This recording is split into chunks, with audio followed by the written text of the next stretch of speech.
Let's start with Mr. Kwame Amoah, Greater Accra Regional Director of the Electoral Commission. My understanding says that you're also the returning officer for Greater Accra in these elections. Good morning to you. Good morning, Mr. Amoah. Good morning. Yes, sir. Thanks a lot for joining us on our show. So what time is the voting underway? Actually, it's starting exactly 10 o'clock this morning. Okay. Do we know the number of people taking part in these particular elections in Greater Accra? Yes. So far, Greater Accra,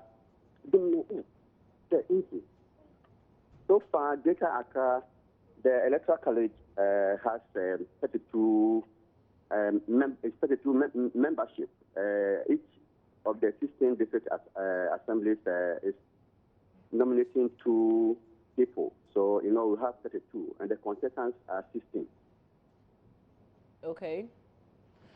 So how many people are we electing? Is that one for Greater Accra? We are electing only one. Each region is electing one person.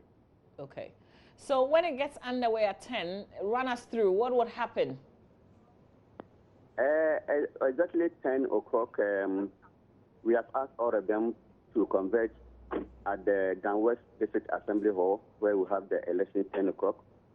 And then if they all come as we expect, we allow for few interaction among the candidates and then the contestants. And then soon afterwards, then we start the voting. So we call them name by name. Name by name, we inspect your ID card to ensure that you are the one that the assembly has been nominated to come and represent them before we issue the ballot paper to you. So straight away after voting, then we start counting, and then we put the results out. Okay. So by what time are you hoping that this whole exercise will come to an end and we will hear some declarations being made? I'm sure by 12 noon, everything should be done. Okay. But what's the way forward? Are you counting right away, or you're waiting for a certain deadline before? No, though the election is supposed to end 2 o'clock, but when all of them have cast their votes, we'll straight away go ahead and do the counting, because the regions are independent of each other. So there's no need for us to wait further when the last member of the Electoral College has cast his or her vote. What happens when there's a tie? Actually, when there is a tie, we will refer to our elections department. Then they will direct how we go about it. Okay. Is it going to happen same day or? No, really. Okay. Really, yeah. All right, sir, we'll end it here and catch up with you at 10 when the elections proper begin. That's Mr. Kwame Amoah. He's a returning officer for Greater Accra. But let's move on and get a broader picture of what's going to happen across the other regions. Mr. Yusuf Ayuba is Deputy Public Affairs Director of the Electoral Commission. He joins us via phone. Mr. Ayuba, good morning to you. Thanks for your time. Good morning, Mamavi. We've just spoken to Mr. Kwame Amoah, who is a returning officer for Greater Accra. So we have a good picture of what's going to happen in Greater Accra. Tell us about the other regions. What's the plan? Yeah, good morning. I've been monitoring this morning. I've had interactions with most of the regional directors. Everything is in place. In some of the regions, the Electoral College members have started arriving. The vote would start at 10 o'clock when all of them are gathered.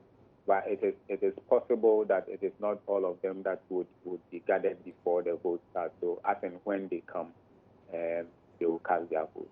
In Greater Accra, our understanding is that as soon as the last person is done casting the votes, they will begin to count. Is that the picture for the rest of the country? Yes, it means that all of them have duly casted their votes. But if the vote is supposed to start at 10 o'clock and close at 2 p.m. So before 2 p.m., if any of the members have not been able to cast his or her vote, then it means that we have to wait till the 2 p.m. to sign. And then I asked a question of what if there's a tie? What's the plan? It will depend.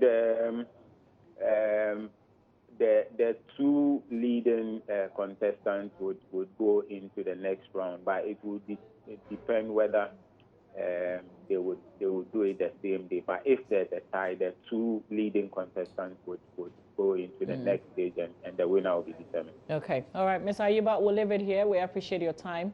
We'll be monitoring the elections around. And then, you know, if we have to come back to you, we will. That's Mr. Yusuf Ayuba. He's Deputy Public Affairs Director of the Electoral Commission. And, of course, we've got our correspondent on the ground as well. There's a statement that's been released. We just want to give you an update. Still coming up ahead, entertainment. And Ochiame Kwame is our guest in studio. Becky will be joining the conversation as well. But let's read this. The Ghana Highway Authority has announced the closure of the Bwepe Bridge in the northern region to vehicular traffic and the traveling public from Friday, February 17 to Wednesday, 8th March 2017 to enable emergency repair works to be carried out on the bridge. It has also indicated that the bridge will be closed from 2 p.m. to 6 a.m. the following day, and only vehicles weighing up to 20 tons will be allowed to cross the bridge between the hours of 6 a.m. to 2 p.m. each day during the period of the repair works. It has consequently advised motorists traveling to and from the northern region to use the following alternative routes. The first one is the northbound, traveling from the south towards Tamale. The route is Kumasi to Techiman, through Wenchi, through Saola to Fofolso Junction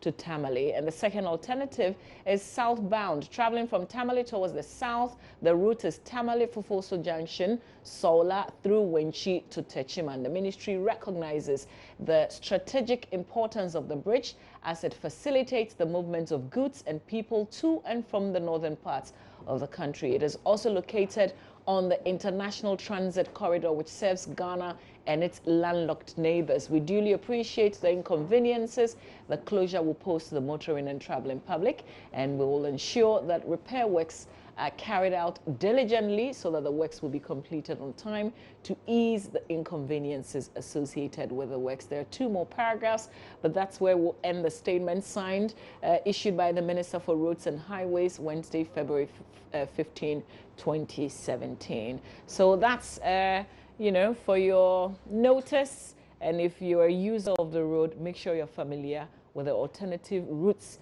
that's been given in the statement. Stay with us. When we come back, is Ochiame Kwame right here on our show.